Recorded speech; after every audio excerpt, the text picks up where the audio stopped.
काही दिवसांपूर्वी कोल्हापूरला जाणं झालं तर तिथे माझ्या खाण्यात एक भाजी आली. होती तर साधीच आपली मटकीची उसळ, पण त्यात काही शेंगदाणे घालून त्या भाजीची अशी काही चव वाढली होती की मी ठरवलं आज आपल्या सर्व दर्शकांना ही भाजी शिकवायची. म्हणून मी आज मटकीचीच उसळ फक्त शेंगदाणे घालून अशी दाखवायचं ठरवलं आहे. तर सर्वप्रथम मी मटकी धुवून घेतली आहे. त्याबरोबर 1 वाटी शेंगदाणे, लहान वाटी शेंगदाणे मी धुवून चाळणीवर पसरवले आहेत हे. आणि आता मी कुकरला ह्याला खाली डाळसुद्धा लावलेली आहे मी ॲक्च्युली. तर त्याच कुकरवरती कुकरच्या डब्यावरती मी मटकीची ही चाळण, ज्याच्यात मटकी आणि शेंगदाणे धुवून मी लावत आहे आणि 3 शिट्ट्या मी घेणार आहे आणि त्यानंतर पुढची रेसिपी दाखवते. तसंच आपण फोडणीसाठी आता काय साहित्य लागणार आहे ते बघून घेऊया. मी इथे एक बारीक चिरलेला टोमॅटो घेतला आहे, 4 ते 5 लसूण पाकळ्या ठेचून घेतल्या आहेत, थोडासा कढीपत्ता, एक कांदा इथे चिरून घेतलेला आहे आणि कोथिंबीर घेतलेली आहे मी. तसेच हळद, हिंग, मोहरी, जिरं आणि लाल तिखट हे आपण वापरणार आहोत. आणि मी घरगुती गोडा गरम मसाला घालणार आहे, गोडा मसाला. तुम्ही गरम मसालासुद्धा घालू शकता. तर आता फोडणीची तयारी करूया. आता आपण कढई तापायला ठेवलेली आहे आणि आपण पुढची फोडणी करतोय. तर त्यासाठी मी आता कढईमध्ये तेल घालून घेते.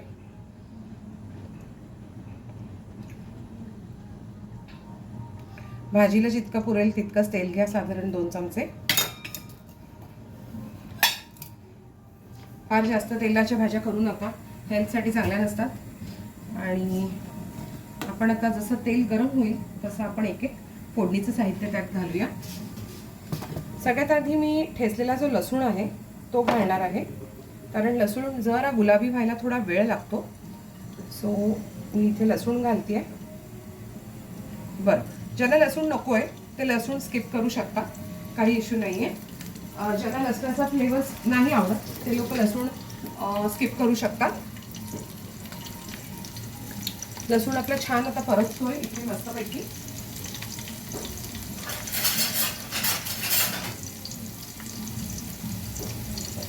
छान असा खमंग फोडणीचा वास येतोय मला लसणाच्या. त्याचसोबत मी थोडंसं हिंग घालते. जे लोक लसूण नसणार घालणार त्यांनी पण हिंग घातला तरी चालेल. हिंग हा ऑप्शनल आहे, तुम्हाला हवा असेल तर घाला. लसूणच्या सोबतीला छान हिंग आपला फ्राय होतोय. त्यासोबत मी घातलाय मोहरी 1 चमचा, अर्धा चमचा जिरं,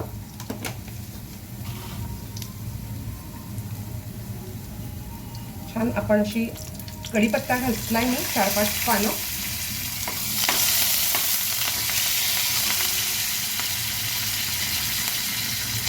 आता मी हा चिरलेला जो कांदा आहे तो घालते.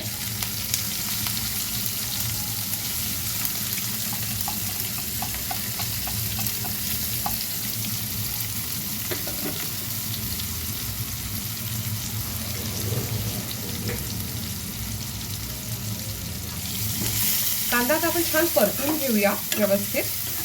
आणि जरा कांदा परतत आला, थोडासा रंग चेंज झाला, गुलाबी रंगावर आल्यावर आपण त्यात चिरलेला टोमॅटो घालणार आहोत. तोपर्यंत कुकरला ज्या मी मटकी शिजायला ठेवली होती ती गार होईल तोपर्यंत आपलं ही प्रोसिजर होईपर्यंत. आणि आपण पुढचे सर्व मसाले घालून छान अशी भाजी बनवूया. रोजच्या भाजीपेक्षा थोडीशी वेगळी भाजी. आपण रोज जेवणामध्ये काहीतरी नाविन्य आपल्याला लागतं, तीच सेम पद्धतीची भाजी करून आपल्याला कंटाळा येतो. तर ही काहीतरी नवीन जरा टेस्टची अशी वेगळी भाजी. आणि हो, मलाही आवडली होती टेस्ट. मी कोल्हापूरला गेले होते काही कामानिमित्त आणि त्या दरम्यान माझी ही भाजी खाण्यात आली आणि मला ती फार आवडली. जरा वेगळं वाटलं की प्रथमच मी मटकीसोबत शेंगदाणे पाहत होते आणि ते फार छान लागले चवीला. तर म्हटलं चला घरी येऊन एकदा ट्राय करूया म्हणून, आणि ट्राय करतेच आहे तर तुम्हा सगळ्यांना दाखवूया. बरेच दिवस झालेत मी रेसिपी पोस्ट केलेली नाही आहे माझी, तर म्हटलं ही अशी छान घरगुती रेसिपी घेऊनच आपण परत येऊया. आणि छान छान रेसिपी दाखवण्याचा माझा प्रयत्न असेलच, पण त्यातली सुरुवात आता मी करते साध्या आपल्या घरगुती मटकीच्या भाजीपासून. कांदा छान गुलाबी रंगावर परततोय. त्याच्यात मी आता टोमॅटो घालते.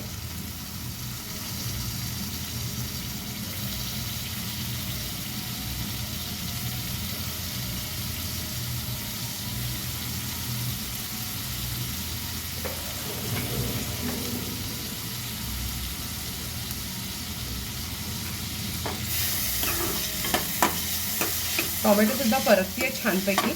टोमॅटो जरा असा व्यवस्थित मऊ झाला की मी त्याच्यात आपले सर्व मसाला पावडर्स घालणार आहे. जसं की हळद, मिरची पावडर, मी गोडा मसाला वापरणार आहे इथे, घरगुती गोडा मसाला. तुम्हाला हवा असेल तर तुम्ही गरम मसाला देखील वापरू शकता. आपण इथे टोमॅटोचा यूज केला आहे, तर आपण डेफिनेटली ह्याच्यामध्ये थोडासा गोडवा येण्यासाठी काही लोकांना साखर आवडते, तर तुम्ही चवीपुरता साखर घालू शकता. आमच्या घरी कोणी साखर घातलेली भाजी खात नाही, तर मी साखर नाही घालत आहे इथे. पण जर तुम्हाला वाटलं तर तुम्ही ह्याच्यात हमखास साखरेचा वापरसुद्धा करू शकता. अगदी चिमूटभर घालायचे, भरपूर नाही. टोमॅटो परतत आलाय तर मी आता त्यात हळद घालते. अर्धा चमचा हळद घातली आहे. त्याचसोबत लाल तिखट, मिरची पावडर,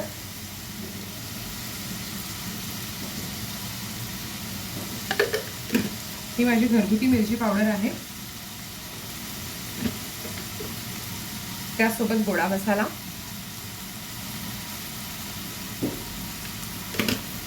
दोन चमचे गोडा मसाला घातलाय मी. आता मी छान भाजी परतवून घेते. ही जो आपला कांदा आहे तो छान असा परतते. बरं, हे मसाले परतत असताना जर आपल्याला असं वाटलं की बाबा जळताय, तर ह्याच्या अंगाला आपण थोडंसं पाणी घालू शकतो, जेणेकरून मसाले आपले जळणार नाही. कढई फार उंच गॅसवर ठेवू नका, म्हणजे मोठ्या गॅसवर कढई ठेवू नका. गॅस हा नेहमी बारीक करावा. जर ज्या गृहिणी, ज्या मुली नवीन स्वयंपाक करत असतील त्यांच्यासाठी ही उत्तम टीप आहे. फार मोठ्या मोठ्या गॅसवरती अगदी गॅस हायवर ठेवून भाज्या कधीही परतवू नयेत. मसाले जळण्याची शक्यता असते. त्यामुळे आरामशीर हळू मंद गॅसवरती करावं. मंद गॅसवरती केलेल्या जेवणाचा स्वाद पण छान येतो.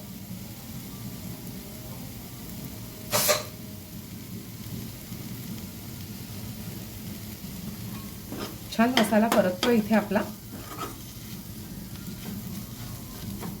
फार सुंदर सुगंध येतोय. बाजूलाच आपली जी मटकी आहे कुकरमध्ये शिजून गार होती आहे. आता मला सवय आहे, मी ना थोडीशी कोथिंबीर ही नेहमी फोडणीत सुद्धा घालते. त्याच्याने एक छान वास येतो आणि टेस्ट खूप चांगली येते भाजीला. तुम्हाला नसेल आवडत, तुम्ही फक्त वरनं गार्निशिंगसाठी घातली तरी चालेल.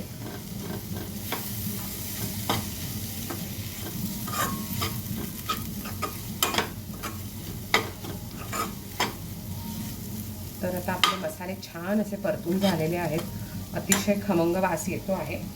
आपण आता त्यात मटकी घालूया.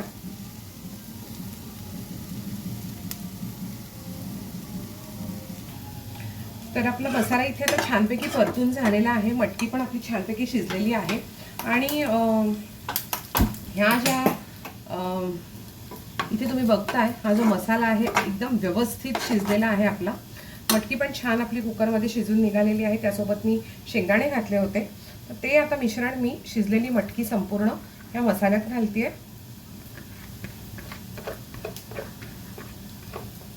आणि एकदा छान आपण असं परतवून घेणार आहोत.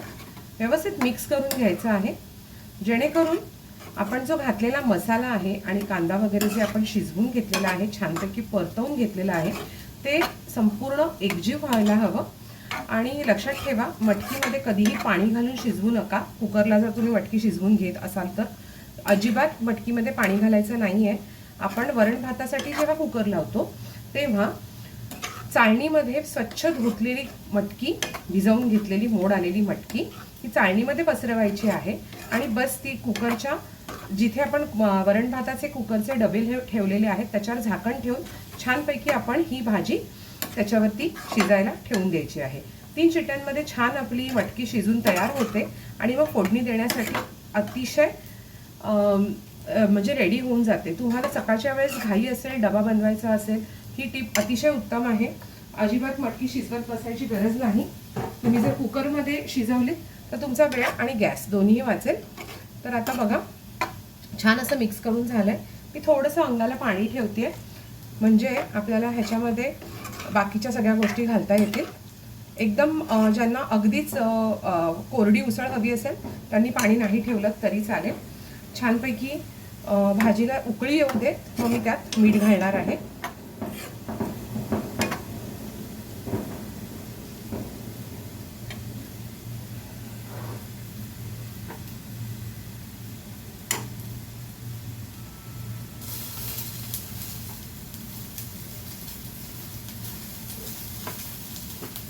तुम्ही बघू शकता इथे छान भाजी आपली होते, काय सुगंध येतोय भाजीचा.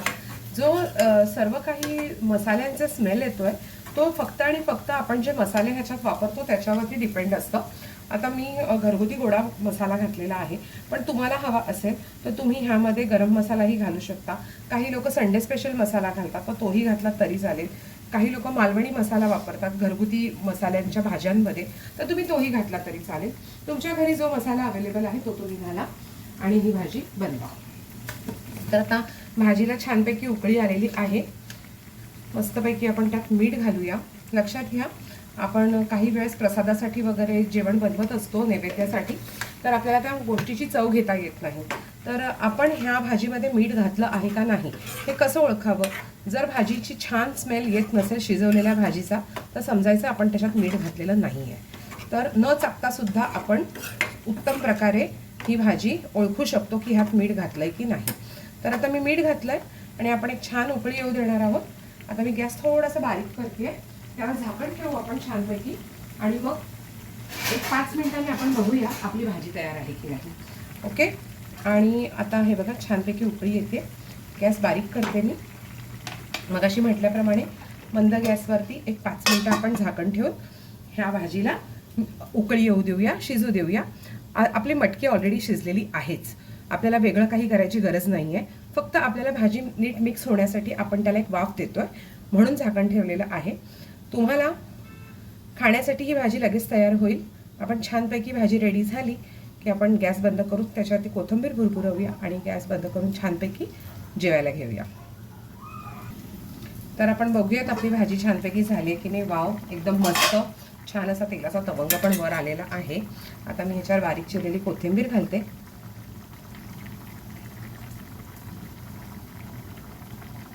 आणि गॅस बंद करते. आता खाण्यासाठी तयार आहे आपली छानपैकी मटकीची उसळ, थोडीशी वेगळ्या पद्धतीची, ज्याच्यात शेंगदाणे घातलेले आहेत. ही तुम्ही चपातीसोबत, भाकरीसोबत, अगदी भातासोबत सुद्धा खाऊ शकता. छान आमटी भात करा, बाजूला मस्तपैकी मटकीची उसळ घ्या वाटीत. छानपैकी करून बघा आणि मला कळवा ही रेसिपी तुम्हाला आवडली का.